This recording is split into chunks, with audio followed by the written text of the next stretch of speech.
Amazon Country, radio from lesbian and feminist perspective. Here comes the lesbian, here comes the leading lesbian. We're gonna sleep with you, have a time to be. We're gonna get you, and here comes the lesbian. Don't try to fight us, oh, found a match already.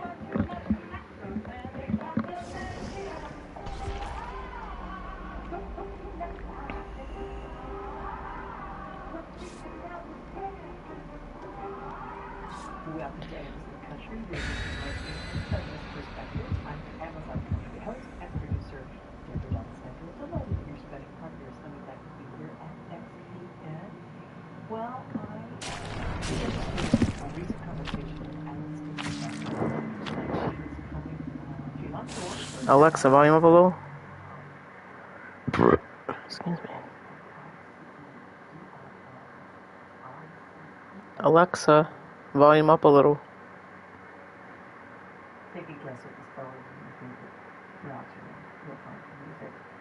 She is on tour on the East Coast and she's from Oregon, so you haven't seen her at this video. Alexa, volume up.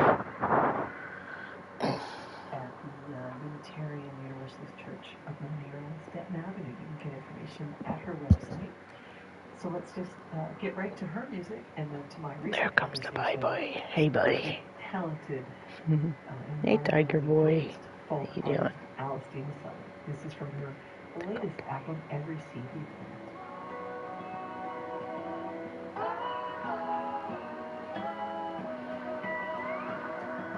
I wanna walk with you at sunset, see the pretty colored sky. I wanna sleep with you in our bed, wake up early to catch the sunrise. And there is magic in each moment I get to spend with you. The world is changing into notice. Sometimes everything I do. Some people just talk all the time, but they got nothing to say.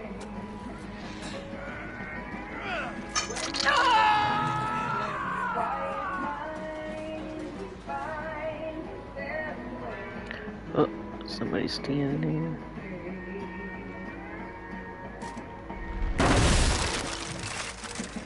I wanna swim with you in summer. I wanna surf with fall. I wanna be your favorite lover. How's buddy? What I've got, I'll share it all. There is magic in each moment. I get to hold your hand.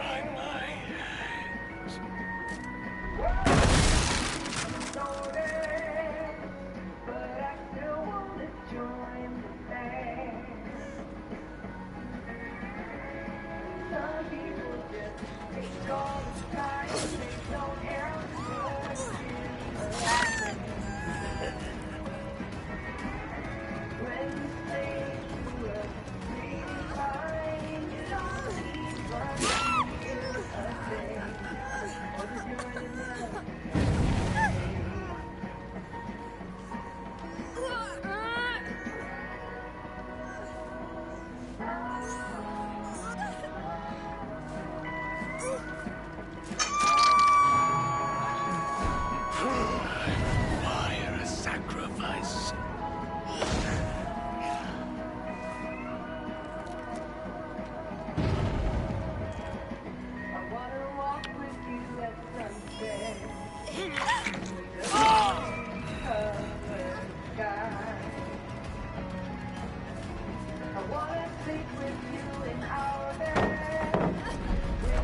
Oh.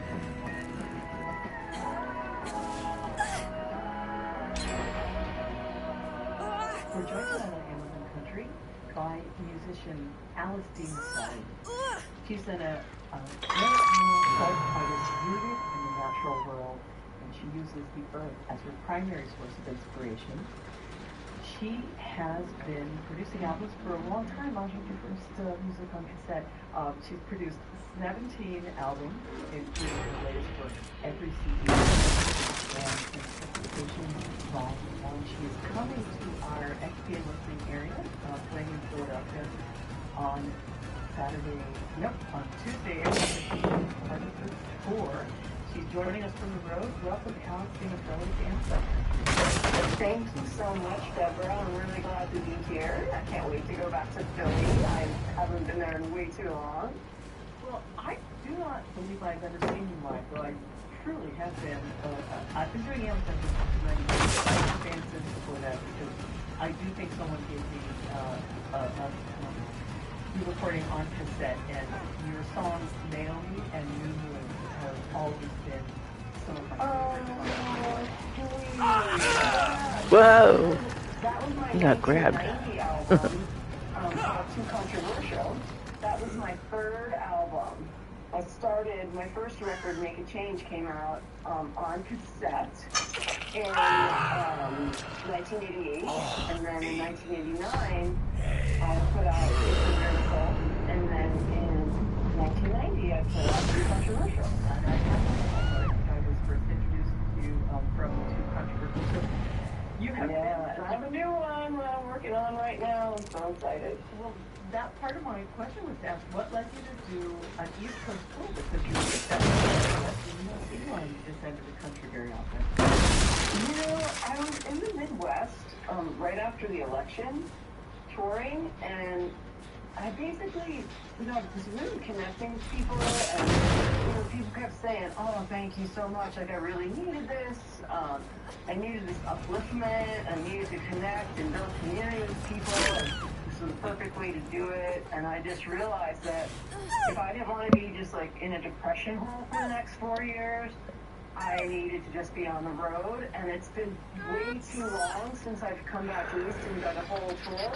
I played a show in Brooklyn in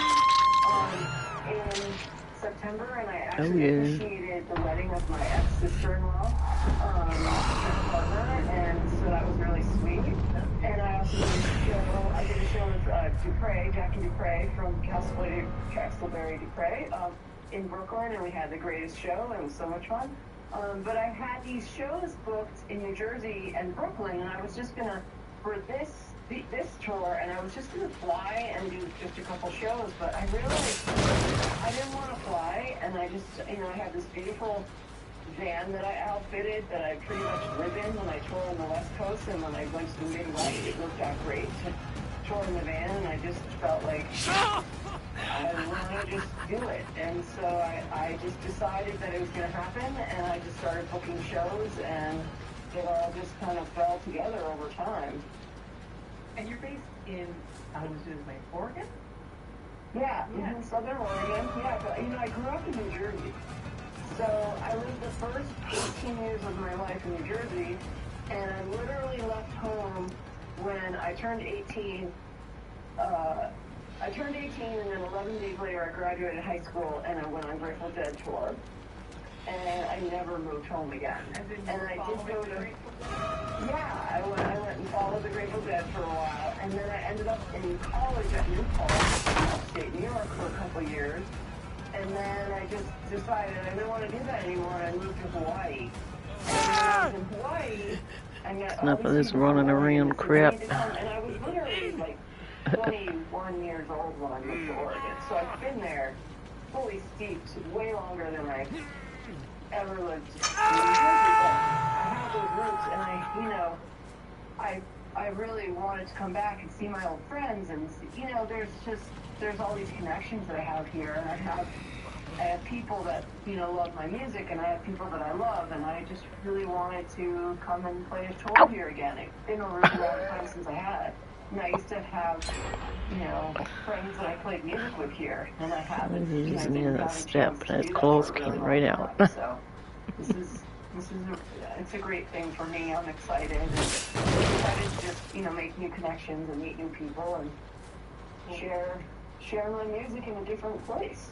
I know that you'll be playing with a dear friend of mine, Barbara McPherson. We've done some drumming with you when you're in Philadelphia. So she's been... Oh, that's awesome. I'm really excited. I love Barbara. She played with me a bunch years and years ago at some festivals. And so I'm excited to see her again and get to play a little music with her for sure. That'll be fun. So it is Tuesday, April 15th, and it's at the Unitarian Church Mary. And folks can find your website. I'm going to let you spell your website for folks. It's ALICEDIMICELE.com.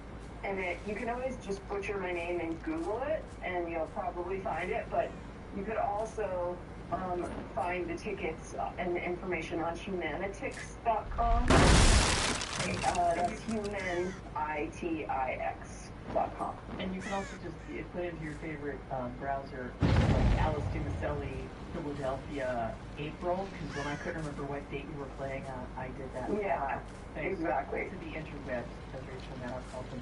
So you referenced something that was really stood out for me about how you were touring right after the election and realized the power of music and more about that, because really now more than ever, being together in real time, getting away from the screen, getting together with other people is so important for both organizing and like for mental health, and music is such a powerful way. Exactly.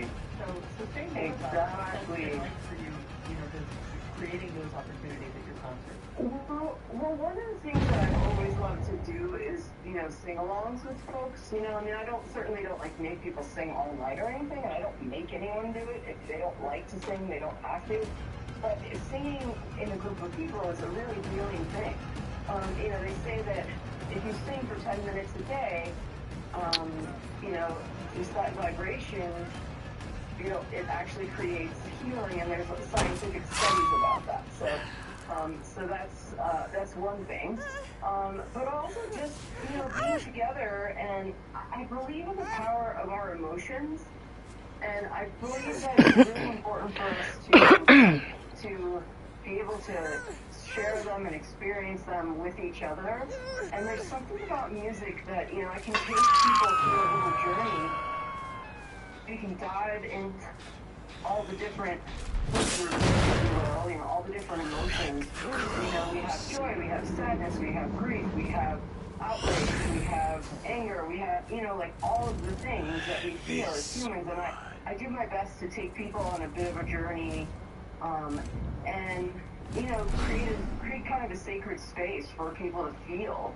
And especially right now, a lot of us are dealing with, with what's happening in our country and in our world, and it's so heartbreaking. So I need somewhere to be able to emote, and so I try to create a container for that. And then I do my best to send people home happy, send people home with some hope. Certainly not try to send people home feeling bad. We go through our emotions, we let ourselves feel what we feel, but we also find our joy, and we also find a way to, remember that we do have power.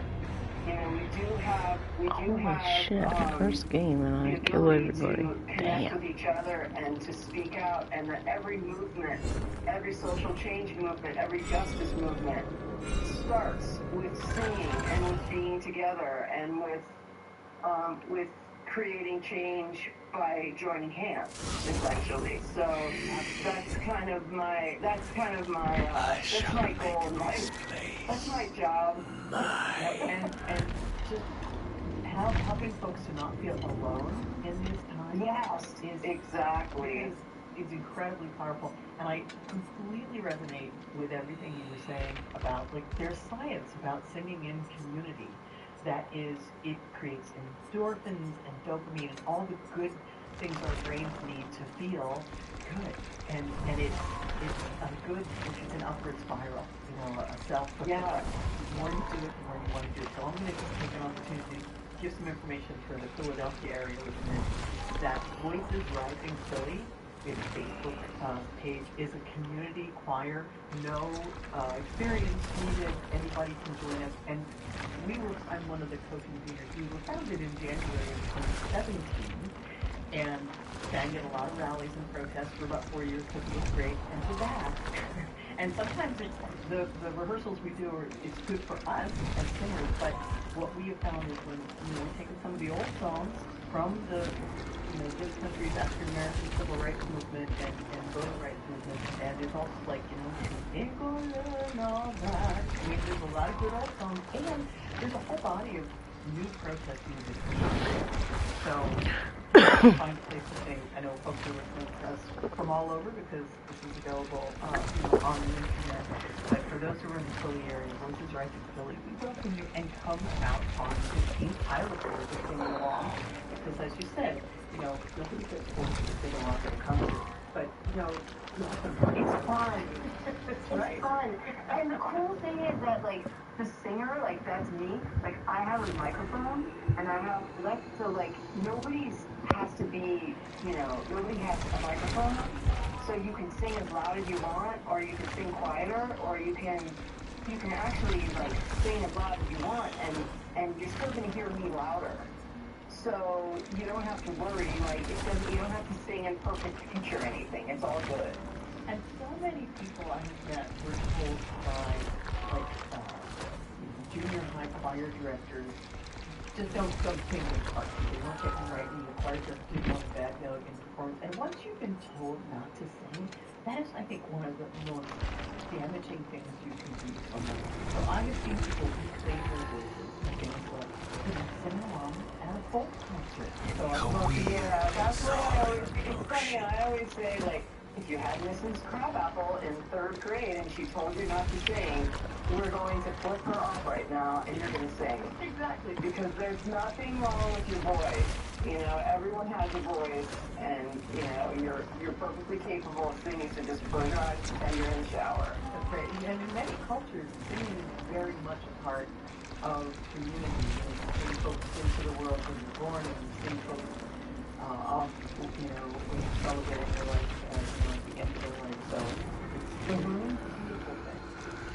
So I just want to give a really great picture of what folks can expect at your show. If folks have not heard you just feeling like thank you, because I am truly a fan, and we've been playing you for years, and we'll, of course, give folks a sample of your music tonight. Thank you. Encourage them, but what would you say, they've never heard about being soloist. What can you do to entice folks to give new music a try? I would say, what do you got to lose, really? I mean, you might actually get something out of it. You might really enjoy it. I'll do my best to make sure you have a good time. And if you feel lonely, come on out, because there's going to be lots of other wonderful people there.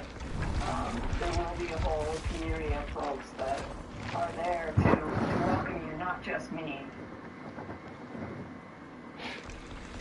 Yes, Philadelphia is a very welcoming city, and I think I came to appreciate live music even more after COVID, when there was a period where all the venues were shut down.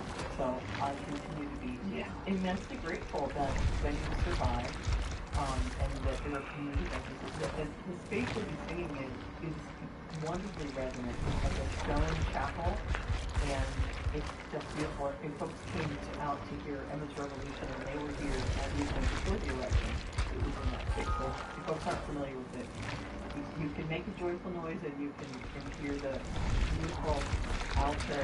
So here's Philadelphia on April 15th. Get your taxis done before that, so you can Sunday. And I hope that you continue to have safe travel, and thank you. I'm really excited to play. Thank you. Hey, bloody sword. On the 15th. Come on out. Alice Sully, thank you so much for joining us on Amazon Country. Thank you, Deborah.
Sign of spell.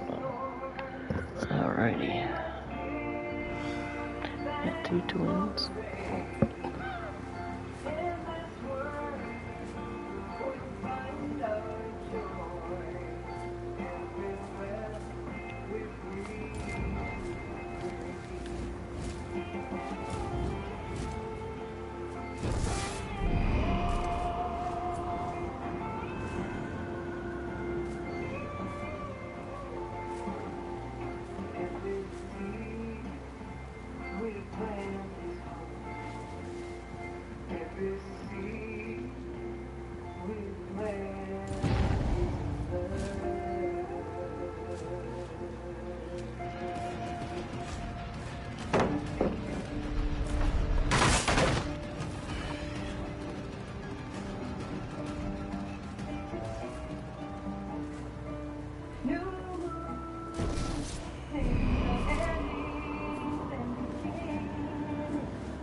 Stop to that one around.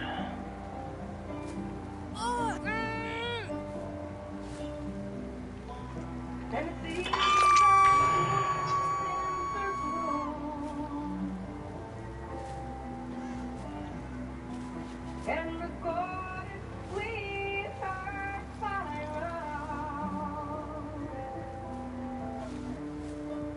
and her children take the chance to learn the sacred dance of the cycles of the day around the season always.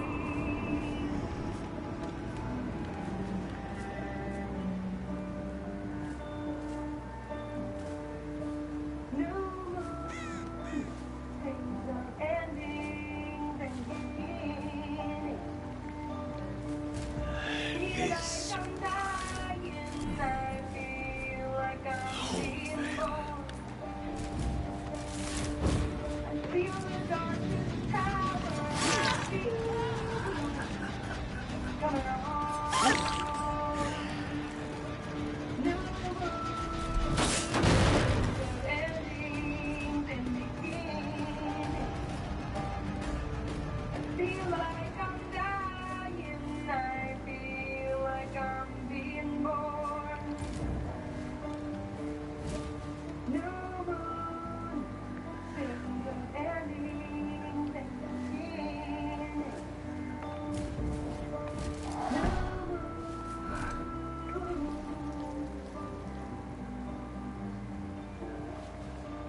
That's Alex James Selling. Ouch. In the early 90s, one of her lyrics is the album Every TV Player. And I really enjoyed my conversation with Alex James Selling. She is coming to Philadelphia this Tuesday, April 15th, to the Unitarian Universalist Church of Mount Airy, formerly known as the Church of Restoration at 69 Jensen Avenue. And I will be there.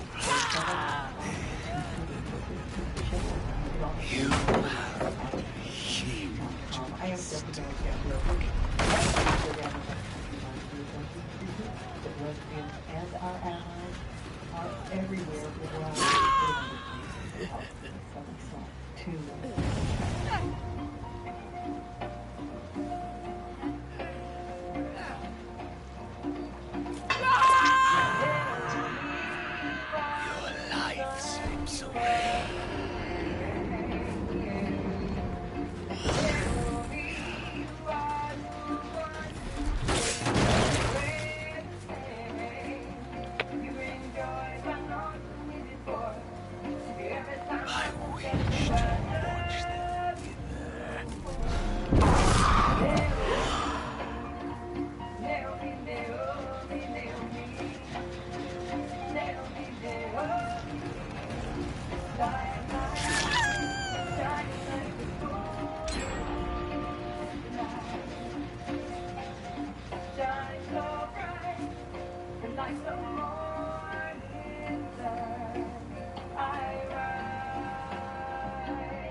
When I look into your eyes, nail me, nail me, nail me, nail me, nail me.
treasure chest or whatever.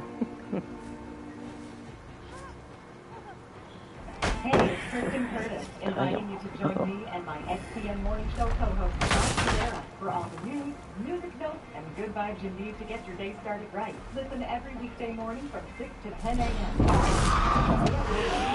Or tell your smart speaker to play WXPN.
I will play my role for now.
at the demo room. Spin.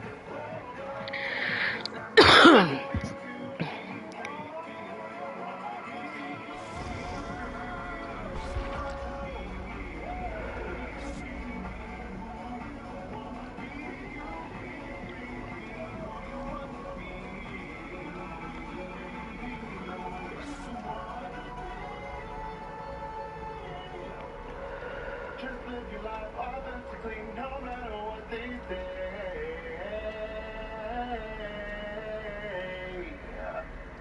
Well, as many of you know, Pride Weekend celebration is almost here as spring is in the air, and we're looking forward to it this year. May 30th through June 1st is the Pride Weekend here in Philadelphia, part of Philly Pride 365. And before we get to that, though, there is a great talent competition that's going to be happening.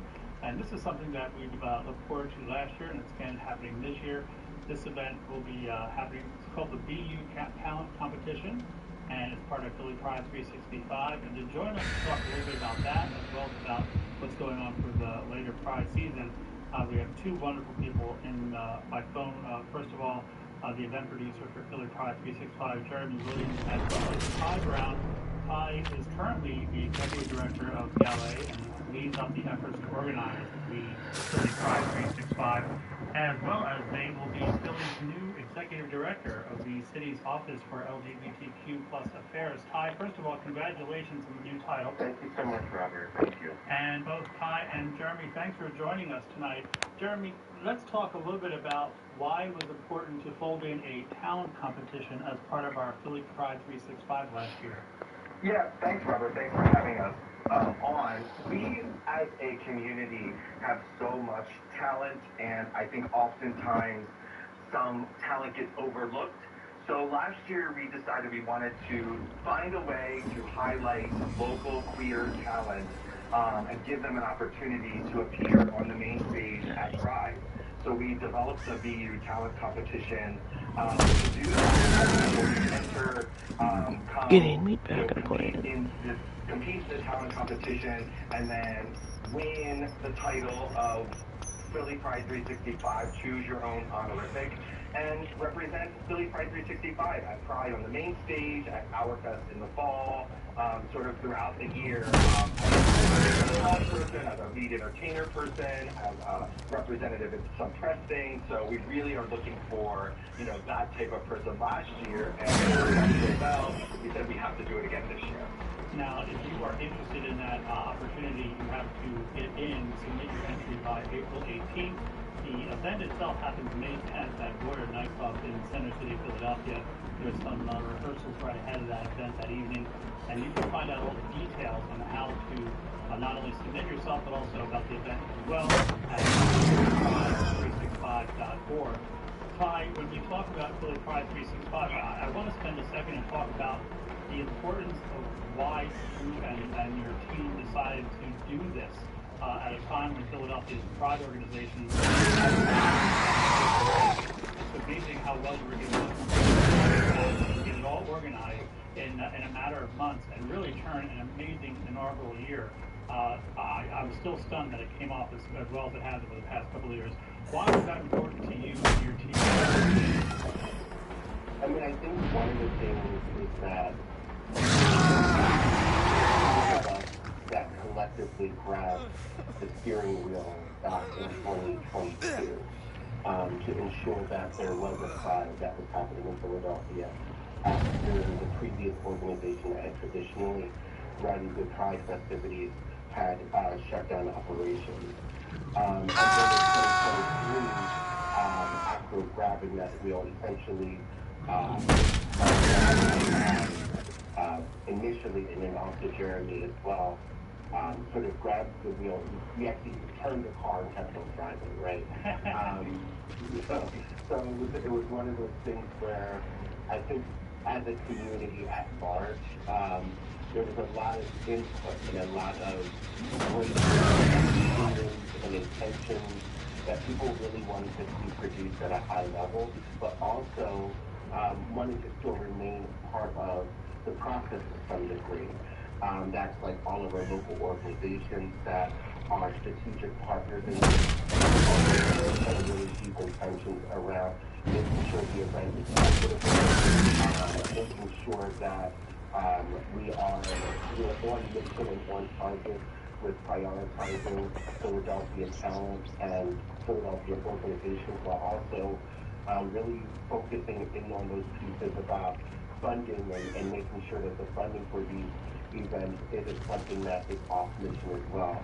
That's something that we took on in 2023. So I think it was really Philly Pride 365, though it was born out of a private text thread in which we were talking, and I kind of was like, we should be Philly Pride 5 days of the year. There was that piece, but I think some of the other layers were also really to carry out some of the things that we had done, and also fully being open and really forward and navigating difficult times in our community, and really just continue to bring the community together. I think that's the number one thing. I call like Pride and our events now. There's sort of like our Memorial Day and our Labor Day, because they bookend the summer. So like, it's like with our sort of family reunion cookouts at the beginning, and then at the end of summer, things can, be in disarray. So it's really important that we maintain some consistency and making sure that those things will happen out. The biggest obstacles you've uncovered trying to put this event together. The fact of the matter is that it's far bigger than what was done previously here to celebrate Pride. And it's also far more inclusive in the city as well, where different elements of our community are represented that ever were before. So how challenging was that to kind of make sure you had all these pieces in place? Well, it's sort of interesting. The growth of it, and when Ty and I started in this, we did have an idea. And the fact that it was very intentional to create a more diverse offering in the stages and, food offerings, all that. It was very intentional to diversify. It immediately drew, between to it, because we were, now the challenge has become, you're putting thousands and thousands and tens of thousands of people on a street in the city where there are businesses and people living and, construction and, this, that, the other that and then you just roll with it. And our community is amazing. Despite all of the challenges, we've never had any major issues at any of our prides, from a, criminality standpoint or any sort of major issues we haven't had, because our community is there in that space with intention. We come into the neighborhood, we reclaim that neighborhood in a sense that maybe had gone away from the queer community for a few years, and putting our stamp back on and saying, this is our area, we want to be here, and we have tens of thousands of people behind us that want to be there also. So it's challenging, but at the same time, it turned out far better than we ever thought it would. And go ahead, Todd. Robert, yeah, just to because so it's unique in the fact that most Pride organizations, even around the country, operate as their own entity, right? So Philly Pride 365 is a program of delay. So a lot of those intentions of ensuring that we were prioritizing the people that are put furthest to the margins in their city, and thus diversifying Pride, were sort of implicit, right? And also implicit in nature because right? So having a Pride that reflects back to the community what we operate, see, and navigate in every single day in Philadelphia was not just a priority. It was like it just happened. It was a necessity. It's like I would have to go against the grain of who I am in order to produce something that was not diverse, that did not include anything, or that was inclusive and not justice oriented. So I think that's one of the things. And then piggybacking off the other, like the challenges of, it's also like making sure of how we're growing, right?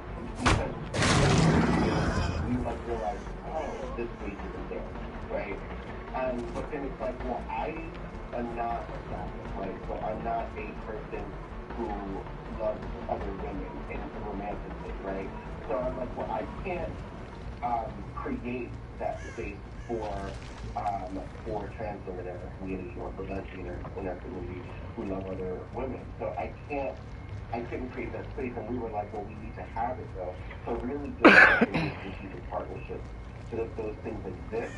But then like the challenge being like, how do we like really build something better and, you know, more beautiful and that meets the utmost standards that our community deserves to participate in, really every single day, but particularly on that day. And it's true that we are unique. We are a unique organization because our intention is to include all of the other organizations. That is how we want to operate. I mean, that's how Pride was done in Philadelphia, you know, decades and decades ago. It was the organizations that came together to produce it. And, you know, Ty and I want to use our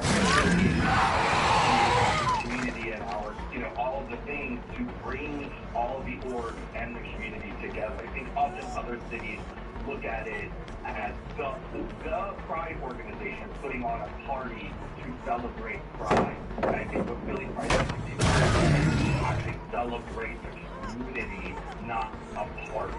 So it really is more about that side. So now we have let's get back onto a calendar schedule. Of course, the next big thing happening is the BU Philly Pride 365 talent competition. That event is happening on May 10th at Boyer Nightclub, where performers will be competing for the title of Philly Pride 365. The main stage performance of Pride 2025 in June, in October, as well as a cash prize of $2,000. And if local performers are interested, they can submit. Again, they have to submit by April 18th if they're interested. You're not looking just for drag performers. I should emphasize that, right? Very much so. We want to be as diverse as possible.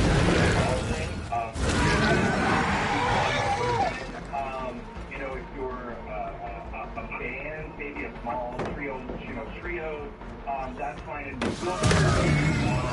If individuals that would represent, if there was more than one group, you're certainly able to expand your performance beyond just you as an individual, but you're sort of judged from the, you know, as an individual band. And the event itself will happen May 10th. That event is open to the public, correct? Correct. People can find out details about both the submission process, which again is winding up its final couple weeks, as well as the event. Those details can be found at phillypride365.org.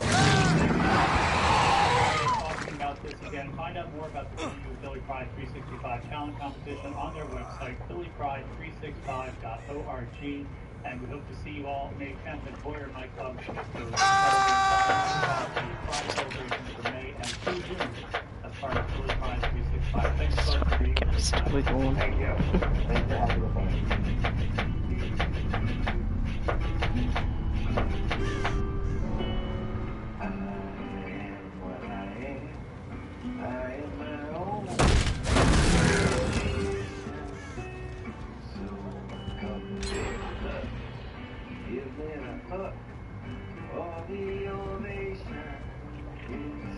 My world, I wanna have a little pride in. My world, it's not a place I have to hide in, but it's not anything you can say. Hey, what I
This is 88.5 WXPH Philadelphia, 88.7 WXPH HD1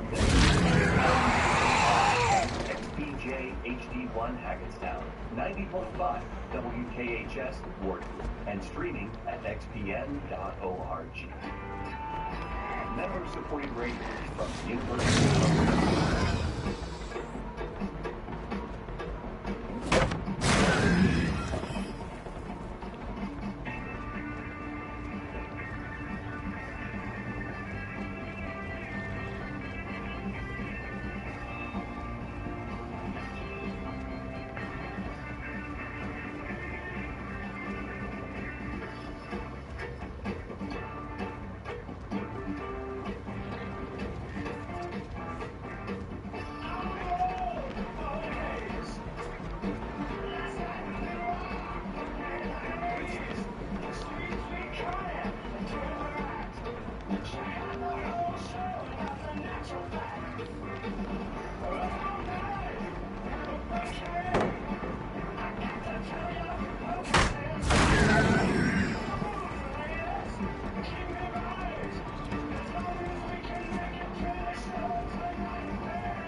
The Demogorgon blooded up.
We do a little bit of that then. That's the other side.